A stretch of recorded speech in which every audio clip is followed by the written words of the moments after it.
everyone, it's Anthony here at Talk and Review, and today we're talking The Irishman, directed by Martin Scorsese, starring Robert De Niro, Joe Pesci, Al Pacino, and all the rest.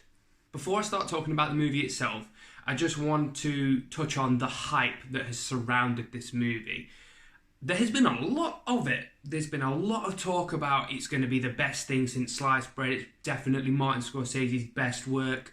The budget has gone from here to here. There's been a lot of talk about this movie. So going into it, I was extremely excited to see what we were going to get from this absolute masterpiece. Early reviews came out, said this is an utter masterpiece, instant classic, is some of the things that I've been hearing from early reviews of this. So me going into it, yes, 3.5 hours long, let's give it a go. Let's see what we see.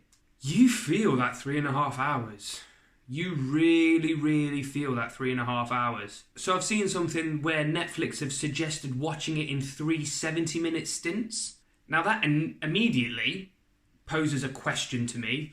Why was this made as a 3.5 hour movie if you are suggesting to watch it in 3 separate stints?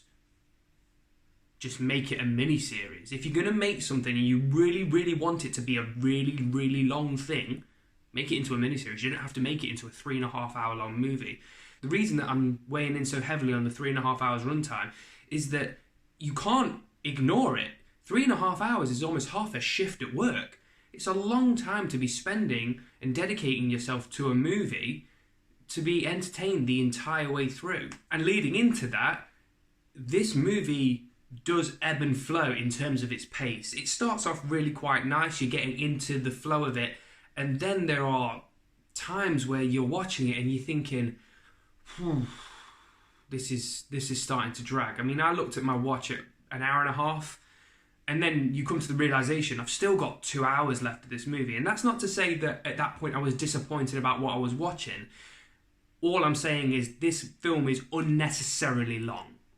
It doesn't need to be 3.5 hours long. There are points in the movie that you can say, yes, that needs to be discussed. Yes, that needs to be discussed. But there is a lot of filler in this movie that I don't necessarily think is needed. Not to say that it wasn't good, I just don't think it was needed. The acting in this movie is, as you would expect of actors of this caliber. Al Pacino, is Al Pacino. You don't expect anything other than fantastic.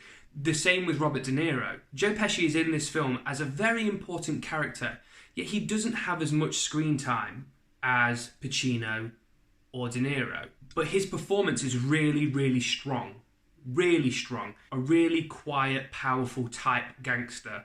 And you really sense his presence wherever he is. And I think his performance of that character was really good. Again, the same with De Niro and Pacino. You know what you're getting with these actors is what I'm getting at. You know what you're getting with them, and you get it. I think this is probably De Niro's best work for a long time. A long time. And again, Pacino knocks it out of the park. So you can't knock that at all. I'm actually really impressed with the acting all the way through, considering, like I said, it's a very long movie. To be hooked or to be engrossed in these actors for that length of time means that they've done a good job in terms of their acting, because if you feel their acting is wooden, if you feel their acting is forced, you're not going to want to watch it. That being said, I don't necessarily agree that this is a instant masterpiece or an instant classic. It's very much a Scorsese gangster movie. When I'm thinking of gangster movies, my immediate thoughts go to movies such as Goodfellas. Goodfellas for me is up there. Is up there with your best. Where does this film rank in terms of Goodfellas? So you got your pinnacle. It's about here. It's about bang average for me. And again, that's not to say that this is a bad movie. I'm not saying that this is a bad movie. All I'm saying is that there are things that bring this movie down, and a lot of that has to do with runtime, because it causes unnecessary things to be built into the movie, and that distracts you from what it is that you're actually trying to get invested in. This story that they're telling, unless you're really paying attention, you could lose yourself in it, because you move over multiple timelines without any visual aid to tell you you're moving over multiple timelines. So you really have to be engaged. If you are at home watching this on Netflix and you look down at your phone for 1 second, then you look up and bang, all of a sudden De Niro is like 50 years younger. It doesn't give you that visual aid. And I'm not saying you should get that visual aid. What I'm saying is that this movie demands your attention 100% of the time.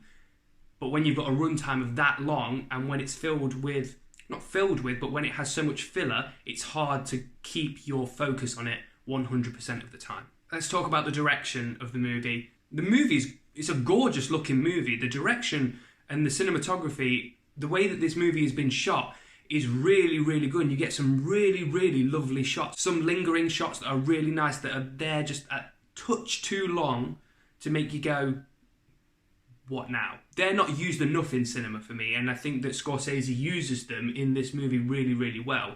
There's some lovely panning shots. Again, overall, the cinematography and the way that this movie is directed is really, really nice. Now, one last thing I want to talk about is the thing that apparently doubled the budget of this movie is de-aging technology. So de-aging technology is used throughout the majority of this movie, simply because your main characters are of an age now where you can't really depict them as young because they are old. They're old actors now.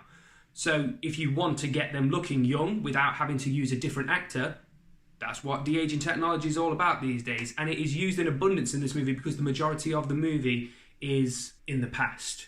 In various points in the past, but it's in the past. It's mainly heavily used on De Niro. Now at times it's flawless. Absolutely flawless. And I don't know if it's used on Pacino at all. Maybe it is, and because I can't tell, that means it's so good. But I couldn't tell whether or not it was used on Pacino at all, which again might be testament to how good it is. But there are times when it focuses on De Niro's character a little bit too close to his face. I mean, it's like, at times it's like right here. And you're kind of like, oh yeah, no skin is that smooth. And I think De Niro's natural face lends to it simply because when you see de-aging technology, it mainly affects the lips because it's really hard to get lips to move digitally the way lips normally move. But I think this lends in De Niro's favour because he doesn't really show his lips when he's there. He's kind of like the De Niro face. If anyone pull the De Niro face, his lips go in. So he hasn't really got that problem. But it's when you get really close, you kind of notice it. He's got this shine to his skin, and it's really off-putting.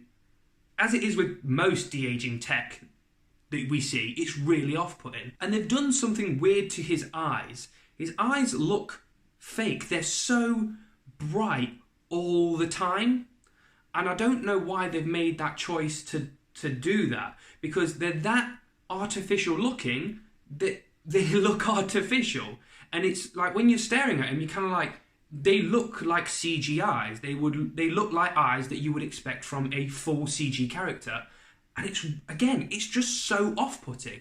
Considering that you're using this for the majority of your movie, it's really hard not to kind of go, what's going on with those eyes? And as I said before, I've heard that the de-aging technology used in this movie doubled this movie's budget.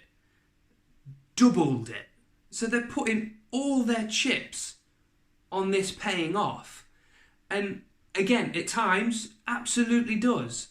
But for the amount that it's used, it's a hard justification when you've got really, really talented actors out there that you could have used in replacement. And now I know that this is pretty much a passion project of Scorsese's, that he's really wanted this movie to be out for a million centuries, or however long he's been wanting this movie out, and he wants to use the very best. And when it comes to gangster movies, he's got the best. But that's not to say that there aren't good actors out there. Let's look at Departed, for example.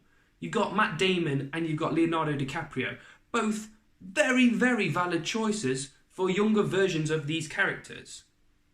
Not saying that you have to, but I'm just saying, for the amount of money you are spending on de-aging technology, and it's a big gamble on whether or not the audience is going to buy into it, you kind of could have used other actors. And this is not just a gripe that I've got with this movie, it's a gripe that I've got with de-aging technology as a whole, really. It's really, really expensive. When you consider how much you would pay an actor, I mean, I don't know how much actors get paid these days, I know it's a lot, but considering you're doubling a movie's budget for a digital enhancement, what's stopping you from just getting another actor? Again, like I said, it's not just a gripe with this movie. It's movies in general these days where this is heavily used. But yeah, there's times where it's great, but at times it's like. So overall, The Irishman, did I like it? I didn't dislike it. But I'm not going to say that it's a masterpiece, because I can't say that it's a masterpiece. It's a run-of-the-mill gangster movie. What I will say is, if you like Pacino, if you like Pesci, if you like De Niro, if you like them all together and mix that in with Scorsese, you'll love it. You'll love it because it's right up your street. I've seen gangster movies before. I like gangster movies. Like I said, Goodfellas is right up there for me as one of the best gangster movies you'll see. This isn't there for me. It's a good gangster movie. It's not a bad gangster movie, but it's not the best gangster movie. I know that's going to divide opinion, because I know that there is a lot of support out there for this movie saying that it is great, it's a masterpiece. I would absolutely love to know your thoughts on this, because I'm really, really interested. Let me know in the comment section below. Make sure you hit that like button and subscribe for future content as well that we've got coming out. We've got a lot of good reviews coming out in the future. Make sure you check us out on Facebook and Instagram as well, because we're updating stuff on there pretty much daily. And until next time, I think I'm going to go watch Goodfellas now and watch Joe Pesci just stab the shit out of someone. Peace!